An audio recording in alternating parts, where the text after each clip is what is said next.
Hi everyone, welcome back to my YouTube channel. My name is Rohit. So today we'll talk about a topic called user groups and roles. For a instance or ServiceNow instance or any of these applications, the user base is a very important, right? So we should know that which user should have access on which place, and then which user should have access ability to approve, reject, or which user have to be ability to work on particular task, right?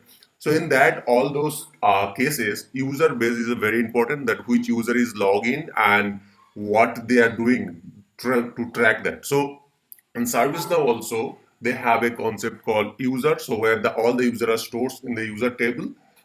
Like you can see, I am the system administrator, means that I have a admin access. I can do or manage this instance whole completely.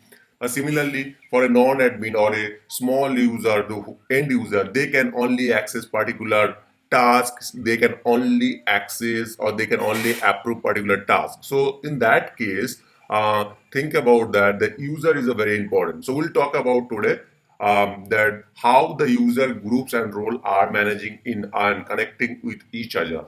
So without wasting time, let's get started.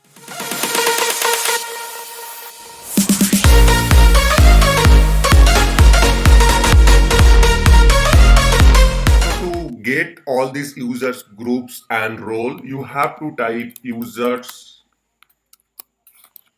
and groups. So this is the module, or you can say that this is the sub module where the users, groups, and role, these three are available. So if you click the user, you will be able to see all the list of available user in my instance. So right now you can see 622 user is available in my instance. So if I open this profile, one of my secondary profile, you can see that each user have a user ID. So user ID is nothing but whenever you are trying to log in, you need to be put the user ID. Secondly, first name and last name. This is because of your first name and last name. This is the title where it denotes that what designation you are belonging. You are a developer, you are a vice president, admin. So that is the kind of title here. And then next is the department, on which department you belongs, and then password. So that is the field you can't see anything. Then the password needs reset. It means that whenever you try to log in, whenever your profile will be first time created, it needs to have reset your password. Okay, so that is because that's why the password needs reset is checkbox. Next is the locked out. Locked out fields means that you can't access to the systems, but you are an active user, but you tried multiple times, so that might be the reason your profile is locked out, or you have not used your profile very long, that's why your profile might be locked out. Active means that until unless if it is active false, you can't access the systems. Okay, then the user service access only, and the integration internal integration user, this if these two are checked, it means that this is a service account, we can't log in through this account.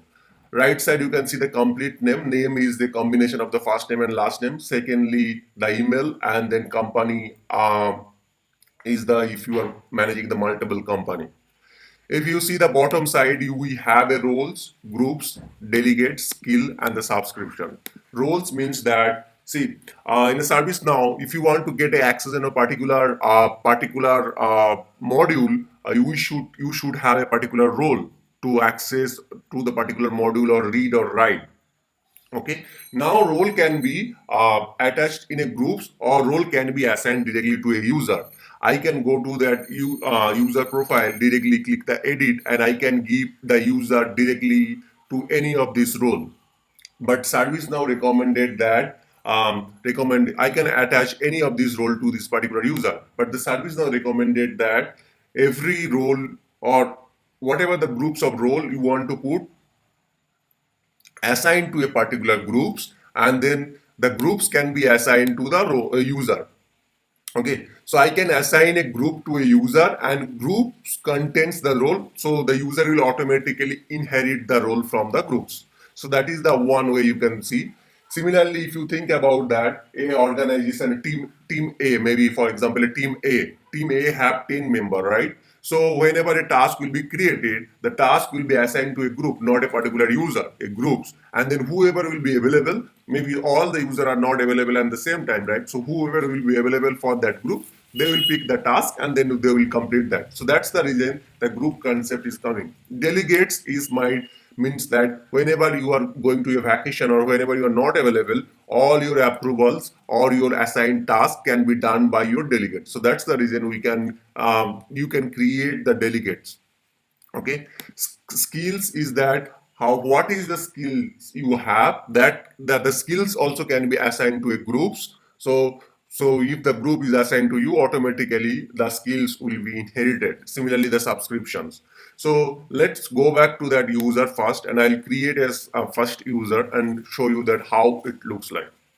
So I'm going to create a new user. So normally, user creation can be done by creating a new button, or else in an organization, large organization scale, they don't need to create the user manually. So the Active Directory, in the Active Directory, all the users are there in the Active Directory.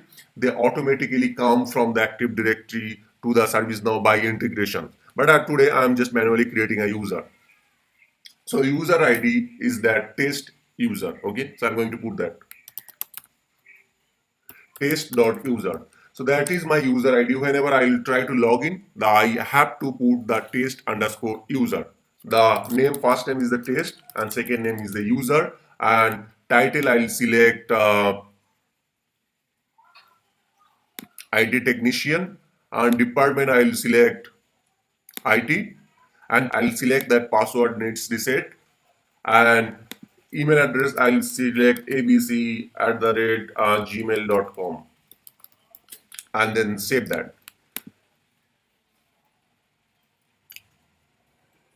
I just selected the password also, default password, maybe 123 or something like that. I just select the password. Okay, I just select that this user password is 123. So my test user is created. Now let's try to log in into the profile.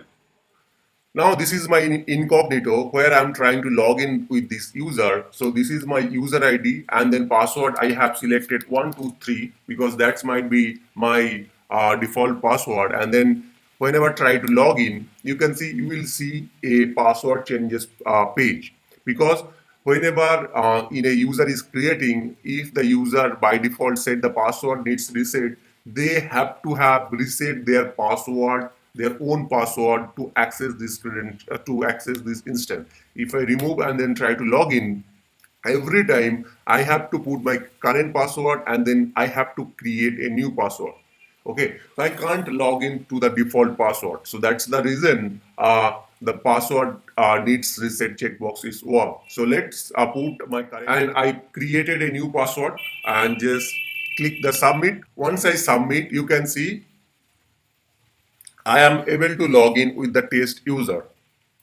Okay. Now, if you see here the things, I can't see all this module that a system administrator is seeing. For example, I'll give you an example. I can see the ACL module, this module, but this user and in an incognito, the test user, they can't see because this user have a limited access on a particular table, particular module. Okay. Now the user is created, user will be able to log in, and user will be able to see that data. But we have to define that the which role they should have. So going back to this again, in this user profile test user, you can see right now this password reset needs is unchecked once you change your credential. Now here is the thing, I can assign directly to you a roles. By default, the whenever the user will be created, they will get the SNC internal role. Now I can assign any role to you, but ServiceNow recommended not to use any role directly. Create a group, and then that groups can have particular role, and then from there only the user can able to get that role. So let's do that. I'll go to this groups module and I'll create a groups. I'll put the group name equal to performance analytics test. So this is my group name, and group manager I'll put myself as a system administrator. So I'll put the group manager is this one and the save that. Okay, so these groups is created, and inside that groups there is, if you see in these groups, there is no role, there is no member, no groups. It means that one groups can have multiple child groups, so this group doesn't have any parent groups, and then there is no skill. What we'll do inside that, so what I'm trying to do here, whoever have the performance test, performance analytics test groups, they will be able to modify the performance analytics. There is a one module, so that they will be able to do that. So for that, what role I will assign here inside that performance analytics. So to see the performance analytics, let's go back to the performance analytics module and see what are the roles required to see the performance analytics. Okay. So this is my performance analytics, and to see or to work on the performance analytics, you could have admin, PA data collector, PA viewer, PA contributor, or PA collector. If you have those are the roles, then you will be able to see the modules. So what I'll do that, I'll add all these PA related role here, select this role, and then add here. Okay. So these groups have these many roles. So this group itself have 9 roles. So whoever will be member of these groups, they will have these 9 roles. Okay, and they will be able to act on the performance analytics. Okay, so I just add them the inside the group. I just add all the roles. Now go back to the user, and inside the group, instead of giving the roles, we are giving them actually the groups. So what is our group name? Our group name is the performance analytics test. So we'll add that groups to that test user. So test.user, we are giving them.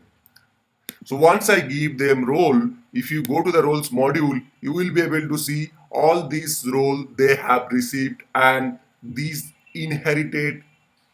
If I check that inherited true, all these are true because these roles are inherited from the groups.